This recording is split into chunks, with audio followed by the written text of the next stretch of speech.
Otrs aspekts no biznesa izglītības, kas uzņēmējiem šodien ir ļoti nopietni arī jādomā. Redziet, kad es sāku biznesu, nebija ne mobilo telefonu, nebija sociālo tīklu, ne twitterošanas un tā tālāk.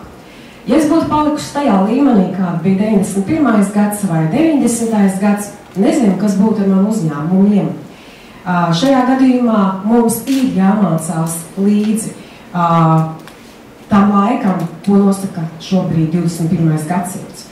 Tas ir uzņēmumu konkurētspēja, uzņēmumu darbīgu konkurētspēja. Un tāpēc arī mums ir jāmācās, vai tie ir kursi, vai mēs ejam programmas biznesa izglītībā, vai mēs lasām biznesa literatūras grāmatas, kas ir pieejamas arī Latvijā, vai katrs mēs izvēlamies. Bet tas ir jautājums gan par mūsu uzņēmumu konkurētspēju, par mūsu arī kā vadītāju konkurētspēju ātri pieņemt lēmumus, kā arī teica Grēviņkungs, jo tiešām ir sekundes laikā dažreiz jāpieņem lēmumus, un nav tur ilgi ko skatīt grāmatas vai Harvardas vai kādas citas, jo ir jāpieņem lēmumus, jo ir gaida to laiks.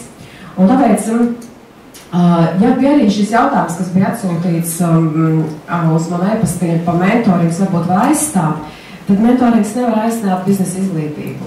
Mentorings tas ir viens veids, kas ir kā praktiskais instruments un praktiskais gids, vai jāsaka tāds cilvēks, kam tu vari jautāt, kuram ir pieredze 20-18 gadi biznesā, ko man labāk darīt un kā man labāk iet uz kuru pusi.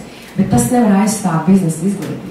Un šobrīd, lai mēs visi varētu mūsu uzņēmumu būt konkurētspējīgi, radīt šīs inovatīvās idejas, un vakar arī viens uzņēmējs zvana, bet kā lai rod idejas, kur ir jautājums, vai mēs sēžam, vai mēs arī meklējam grāmatās un citur dažādas veidus saviem uzņēmuma izaugsmē.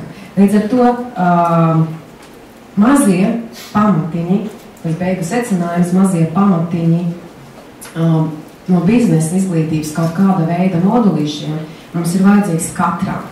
Katram, pat arī sākumskolas skolēnam, lai veiksmīgi tirgotos Ziemassvētku tirdziņā un pareizi noteiktu cenu, lai tā cena nebūtu daudz mazāk nekā ir ieguldītais darbs.